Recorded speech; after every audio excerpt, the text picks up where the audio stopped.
Jeffrey Keller, right? Yes, Jeff. Welcome to the Journal. Thank you. Your offices are great. Looks like a good place to work. Thank you. We like to think so. So tell me what you know about our magazine. Well, I've read it lots of times. I like it. What do you like about it? Well, it's always real interesting. In what way? What areas interest you?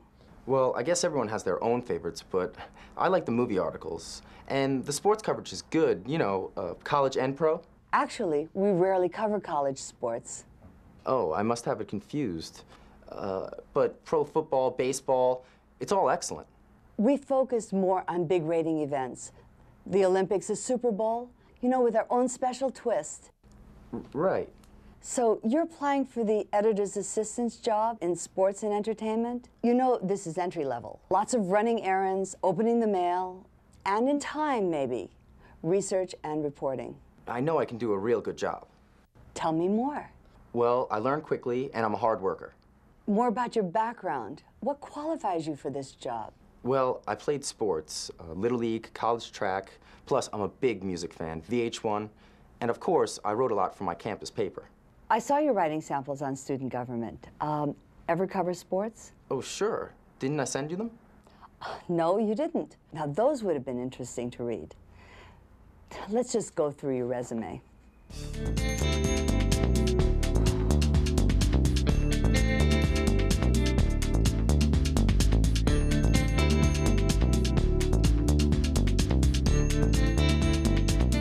Let's say your editor's on a deadline. There's a boxing scandal, and the gaming commissioner is the missing link in your story. He refuses interviews, won't return your calls. What do you do to help your boss? Just keep calling, I guess. Maybe get his home phone number. You have his home phone number. We'll call in the middle of the night till he picks up, or maybe figure out some way to do the story without him. All right. I see you've had several part-time jobs. Right, during college. I worked for a drugstore, did construction for 2 summers, and had an internship at a PR firm. You know, on the job, everybody makes mistakes. Tell me one of yours. You mean like being late or? Something that might have caused your employer anxiety or cost money? Well, one time I was making this drug delivery. I mean, for the drugstore. I had an accident. No one was hurt, but the truck was damaged. I'm a real good driver, though, and insurance covered it, so no problemo. Well, I see our time is up.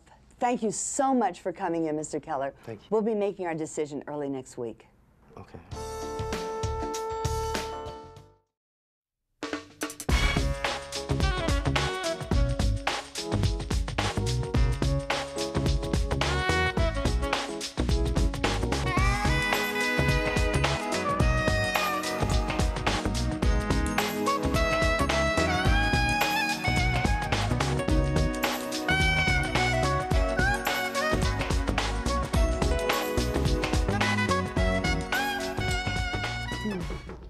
Oh, come in. Welcome to the Journal. Thank you. It's exciting to actually be here. Sit down. So, you're familiar with our magazine? Oh, I've been reading it for years. Can you be more specific? Well, I know that the Journal's a monthly, circulation 100,000 and growing. I know that you just hired a new creative director to update your graphics. And the movie reviews with the real people interviews, well, that's my favorite feature. Good. That was my baby. So you're applying for the assistant editor's position in sports and entertainment? Yes. Why? I love both fields, and it seems like high-energy, challenging work. I really enjoyed reading your writing samples, especially the culture series that you did for your college paper. Really high quality. But tell me more about your background. What qualifies you for this job? Entertainment and sports? Well, I played college sports, mostly swimming and tennis. Plus, I hosted my own cable TV show on campus. You know, I saw that on your resume. Are you a sports fan? Tennis, the Olympics, winter especially. Ever write about them? I'm hoping for that opportunity here. I can't tell you I exactly know batting averages or the 1986 Heisman winner, but I really like the way the Journal goes for the story behind the event, that offbeat angle that goes beyond the sport into human interest. Very well put. But tell me, Miss Roebling, what do you think is your greatest weakness? Weakness? Well, being disorganized, I guess. But don't get me wrong, I'm not really. It just looks that way. I almost always know exactly where to find things. But that's something I definitely have to work on. Well, I think we have that in common. Now, here's a question. Say you're doing a story, a boxing scandal.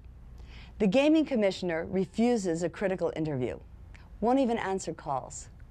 What do you do? I assume that I've exhausted all the usual means, calls to the office, his house. So, since the Journal has such a strong record of public service, I tried going over his head. Maybe the mayor's office to try to put some pressure on. Failing that, I'd stake him out. Restaurants, sporting events, find out where he parks his car, anything short of harassment. Very good. Excuse me, I have to take this. The cover needs more punch.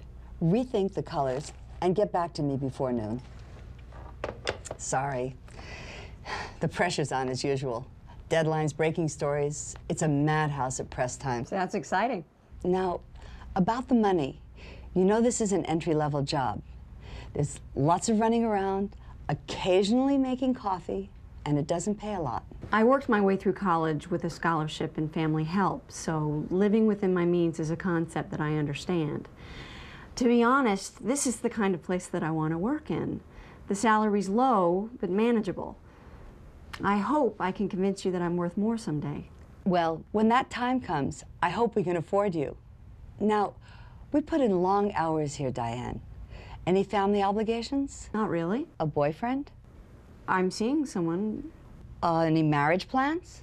No, but I don't see what... Well, good. Excuse me? To be honest, Diane, I know this is a difficult issue, but recently one of our best editors decided that motherhood was more important than her career. We go through the trouble of training women, then we have to start all over again.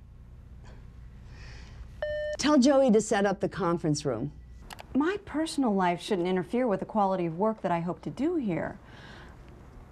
I'm not really comfortable having this hypothetical discussion. I'm more fact-oriented, which should be an asset here at the Journal. Order lunch. We have to knock out that cover. Diane, here's my point. I find that if women stick it out for at least 3 years, they're okay. Now, if I could have some assurance from you that you would be able... I've never walked away from a challenge, Miss Allen, and I want this job. But if you're asking me to give you a 3-year guarantee, well,